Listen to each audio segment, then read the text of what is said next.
Hello and welcome to Learning with Lulu. So in this video we are going to be reading chapter 6 of Frankenstein. If this video comes in useful to you, make sure to show your thanks by subscribing to this channel, liking the video, commenting down below, and keep coming back for more. So, chapter 6, Frankenstein. Clerval then put the following letter into my hands. It was from my own Elizabeth. My dearest cousin, you have been ill, very ill, and even the constant letters of dear kind Henry are not sufficient to reassure me on your account.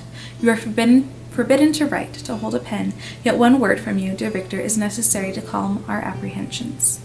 For a long time I have thought that each post would bring this line, and my persuasions have restrained my uncle from undertaking a journey to Ingolstadt.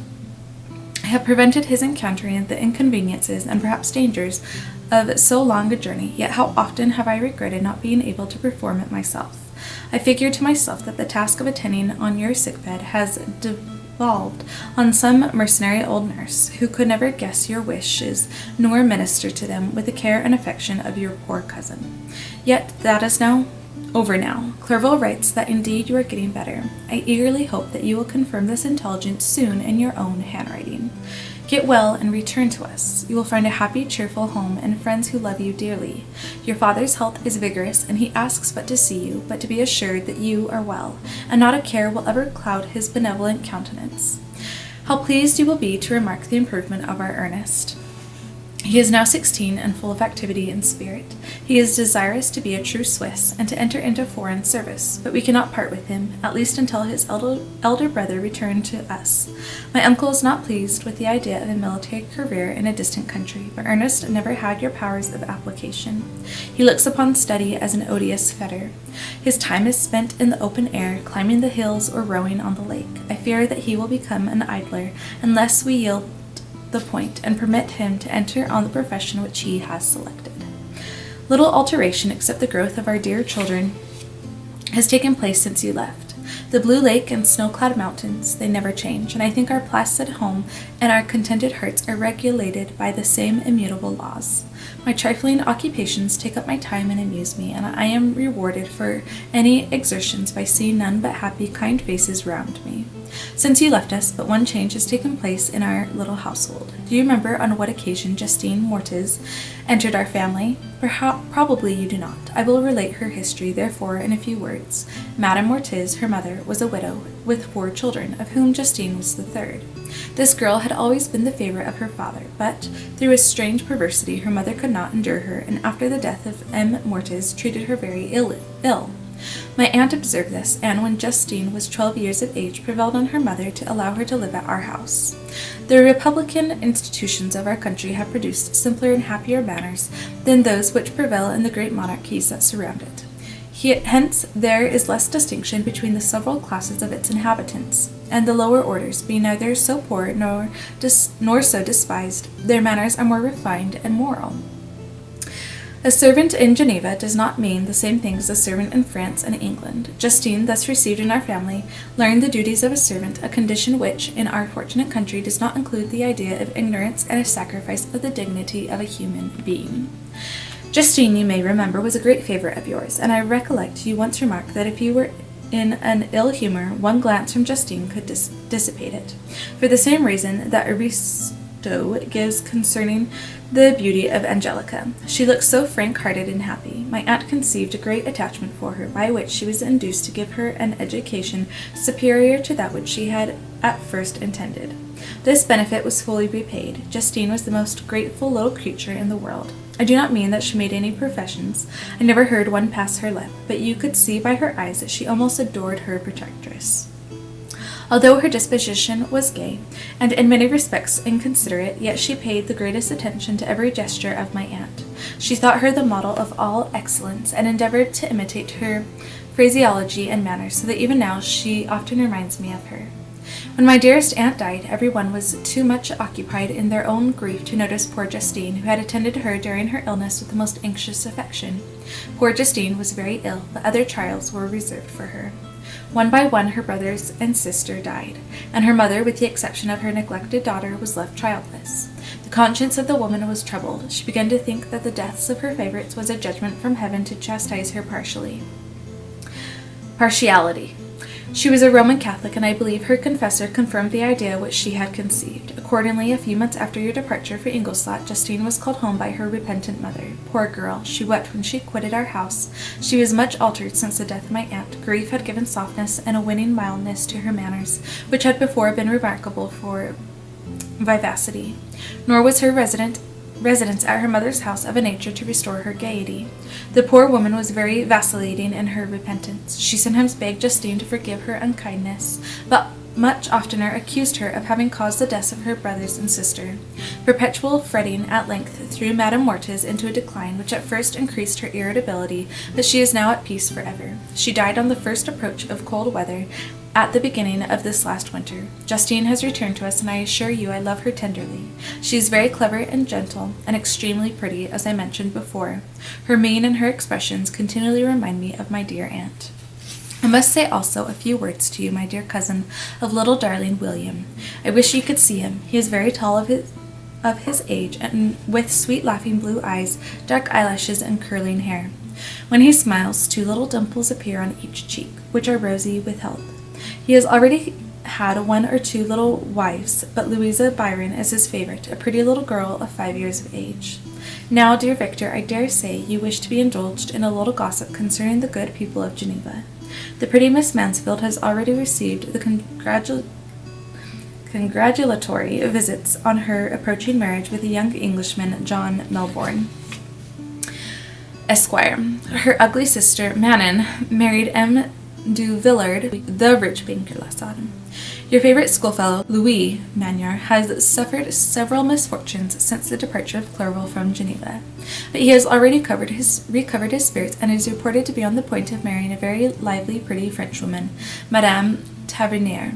She is a widow and much older than Magnard, but she is very much admired and a favorite with everybody. I have written myself into better spirits, dear cousin, but my anxiety returns upon me as I conclude.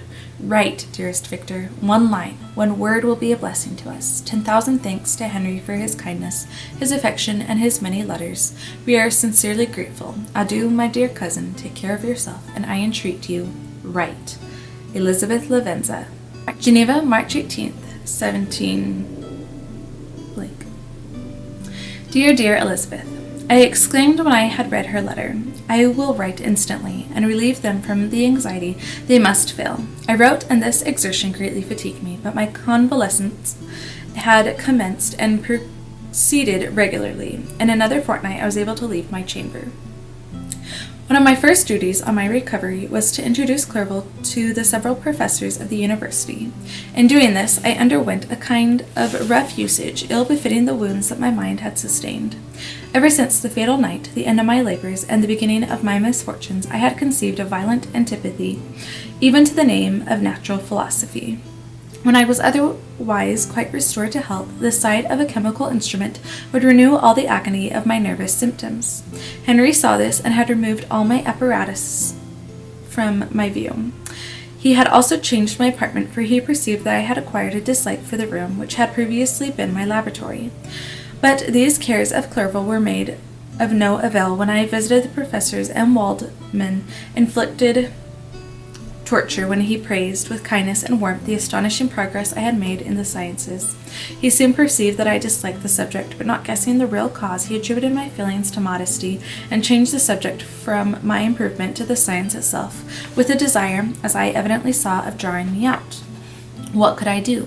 He meant to please, and he tormented me. I felt as if he had placed carefully 1 by 1 in my view those instruments which were to be afterward used in putting me to a slow and cruel death.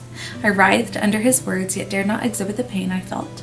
Clerval, whose eyes and feelings were always quick in discerning the sensations of others, declined the subject, alleging in excuse his total ignorance, and the conversation took a more general turn. I thanked my friend from my heart, but I did not speak. I saw plainly that he was surprised, but he never attempted to draw my secret from me, and although I loved him with a mixture of affection and reverence that knew no bounds, yet I could never persuade myself to confide to him that event which was so often present to my recollection, but which I feared the detail to another would only impress more deeply. M. Kremp was not equally docile, and in my condition at that time of most insupportable sensitiveness, his harsh, blunt encomiums gave me even more pain than the benevolent approbation of M. Waldman. "Damn the fellow," he cried. "Why, M. Clerval, I assure you, he has outstripped us all. I stare, if you please, but it is nevertheless true. A youngster who but a few years ago believed in Cornelius Agrippa as firmly as in the gospel has now set himself at the head of the university, and if he is not soon pulled down, we shall all be out of countenance. Aye, continued he, observing my face expressive of suffering. M. Frankenstein is modest, an excellent quality in a young man. Young men should be diffident of themselves, you know, M. Clerval. I was myself when young, but that wears out in a very short time." M. Kremp had now commenced an eulogy on himself, which happily turned the conversation from a subject that was so annoying to me. Clerval had never sympathized in my tastes for natural science, and his literary pursuits differed wholly from those which had occupied me. He came to the university with the design of making himself complete master of the Oriental languages, as thus he should open a field for the plan of life he had marked out for himself. Resolved to pursue no inglorious career, he turned his eyes toward the east, and affording scope for his spirit of enterprise. The Persian, Arabic, and Sanskrit languages engaged his attention, and I was easily introduced to enter on the same studies. Idleness had ever been irksome to me, and now that I wished to fly from reflection and hated my former studies, I felt great relief in being the fellow pupil with my friend, and found not only instruction but consolation in the works of the Orientalists. I did not, like him, attempt a critical knowledge of their dialects, for I did not contemplate making any other use of them than temporary amusement. I read merely to understand their meaning, and they well repaid my labors. Their melancholy is soothing, and their joy elevating, to a degree I never experienced in studying the authors of any other country.